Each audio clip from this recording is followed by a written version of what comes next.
Well, good afternoon, and thank you for joining us here today. Today I'm joined by Councilmember Chris Cate. Today I'd like to provide a few updates. First, the big news today regarding Mission Valley at San Diego State.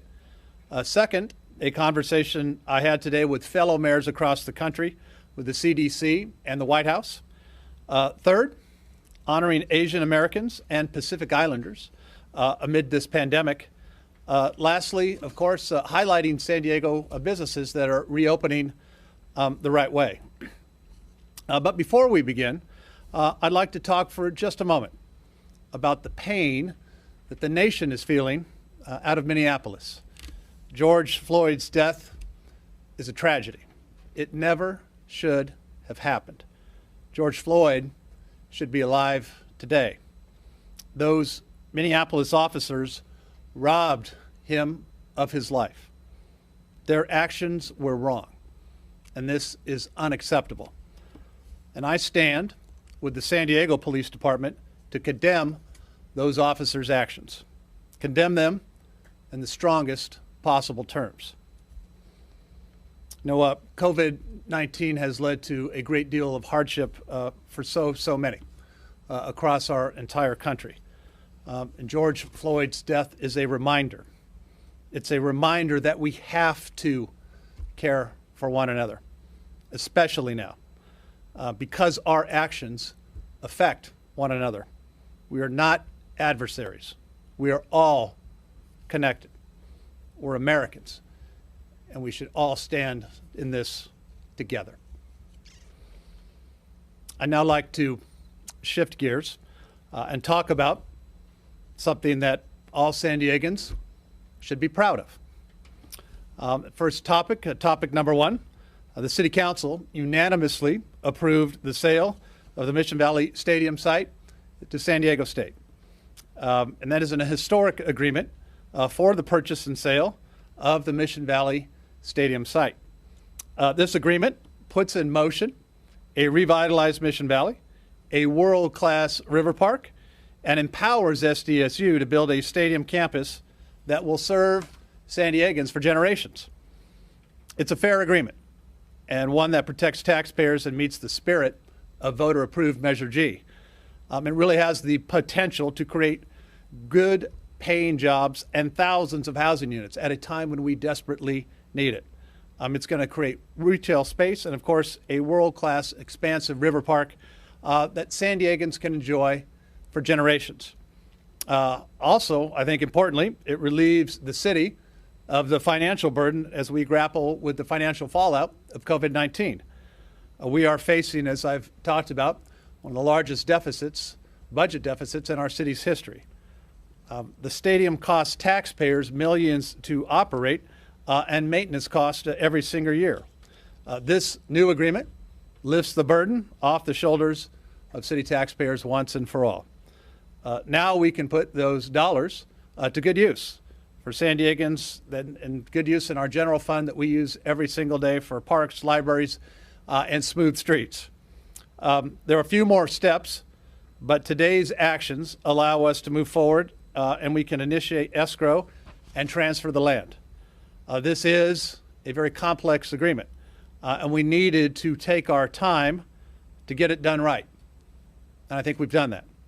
I'm very confident that the agreement approved today, again unanimously by the City Council, is something that San Diegans can really be proud of. And I'd like to extend my thanks to a lot of the members of my hard-working team that worked so hard for the last several weeks, nights and weekends. My Chief of Staff, Amy Fawcett, our Chief Operating Officer, Chris Michelle, our Planning Director, Mike Hansen, our Real Estates Director, Sibel Thompson, and Christina Chadwick from my communications team. I'd also like to thank City Attorney Mara Elliott and her incredible team. I want to thank specifically Council President Gomez and the CSU and the SDSU negotiating team. A lot of hard work was put into the final agreement that was in front of the council today. And to thank all of my council colleagues for their strong support, that unanimous support, and the time that it took to get this deal right. Topic number 2 today, U.S. Conference of Mayors weekly meeting. We've been working very closely, as I think you know, with the county to help really lead the way in our region and in our state on testing and tracing, and we're making significant progress. And just like other cities across the country, San Diego has been adapting to a very fast-changing response efforts to the coronavirus and taking the necessary steps to keep our 1.4 million residents safe. I had the chance earlier this morning to feature our efforts with the U.S. Conference of Mayors at their national weekly meeting. We had over 450 mayors on this call, and we were joined by the Centers for Disease Control and Prevention Director, Dr. Robert Redfield, as well as by Dr. Deborah Birx, the White House Coronavirus Response Director. And I had the opportunity to share with my colleagues and directors Redfield and Birx where we currently stand in San Diego and the work that we are doing as one region, as one county. A positive rate in terms of where we are, 3.1% on our rolling 14-day average. That's good news. Recognizing that testing and tracing are critical parts to getting San Diegans back to work.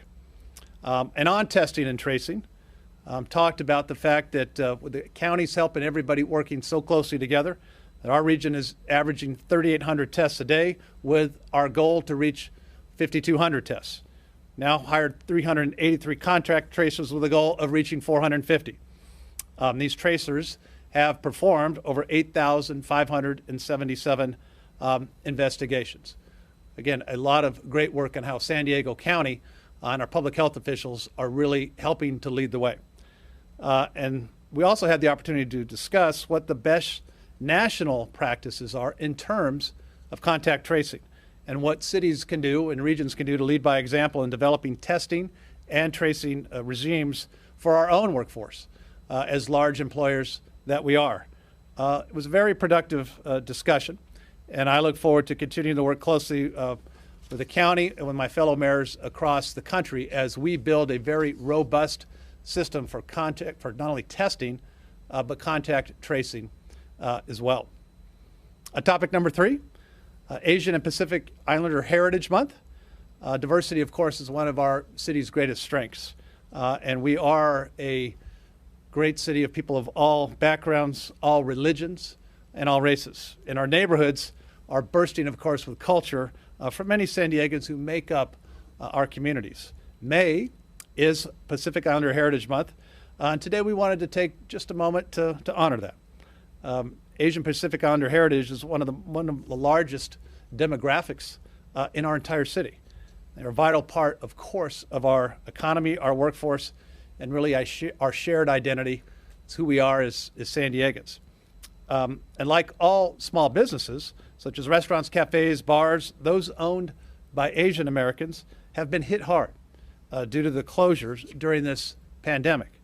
And now more than ever, those businesses need our help and our support. Many are in the process of or have already opened their doors following the new safety guidelines. So as we head into the weekend, I encourage everyone to shop and dine and ensure that they can keep their doors open and to visit our small businesses. Today I'm very proud to have Councilmember Chris Cate here, who is the chair of the Economic Development and Intergovernmental Relations Committee, and whose district has some of the largest areas of Asian American communities in our city, including, of course, our beloved Convoy district. Councilmember Cate, I invite you to come up and share a few words. Thank you, Mr. Mayor. Magandang hapon, or good afternoon. Asian Pacific Americans are one of the fastest growing diverse populations in the state of California, encompassing more than 50 ethnic groups and over 100 languages. As the council member that represents a district where 1 in every 3 residents is of Asian Pacific descent, and a proud Filipino American myself, I am honored to be here today to acknowledge and celebrate the month of May as Asian Pacific American Heritage Month. The contributions from Asian Pacific Americans are monumental, and our nation, our city, and our neighborhoods are better because of Asian Pacific Americans. In my district, 2 of the largest neighborhoods known as go-to spots for Asian Pacific businesses and cuisine are the Convoy Street and Mira Mesa. And as you see on the screen, there's a couple of great restaurants, Golden Island in Mira Mesa and Cross Street Chicken and Beer in Convoy Street. From boba shops and ramen shops to sushi and bulgogi, Korean fried chicken and pad thai, these neighborhoods have it all. I truly hope and encourage San Diegans to continue to support our Asian Pacific restaurants and businesses and celebrate our culturally rich and vibrant communities. Salamat and mabuhay. Thank you, Councilmember. Thank you very much. Topic number 4, lastly, our continued effort to highlight businesses that are reopening the right way all across the city of San Diego. But before I highlight a local restaurant that is reopening the right way, I'd like to mention another local company that I had the chance to visit just this morning. Helix is a genomics testing company in the UTC area that is really making a huge difference in the way that we can test for this virus. Next week, they're shifting their already automated process to bring a very scalable testing solution to San Diego.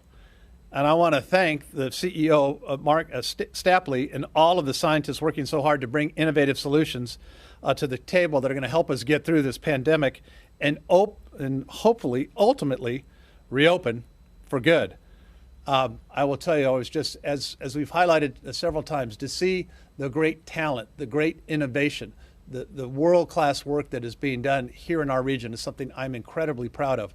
And to see the scalability of what they're going to be able to do for testing, the robotics, using genomics, it is just incredible. And it, I think, bodes very, very well for the efforts that we are doing on testing and then ultimately additional tracing here in our region. So thank you to everybody at Helix.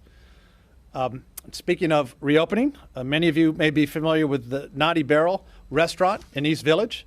When it was announced that restaurants could begin a phased reopening, their owner, Kenneth, knew that he wanted the responsibility to really do so in the right way to keep both his staff, his employees, and his customers safe. They used, of course, many of the guidelines that are set out by our recovery group. And so if you stop by the Naughty Barrel, you will see that they're serving at a decreased capacity for physical distancing.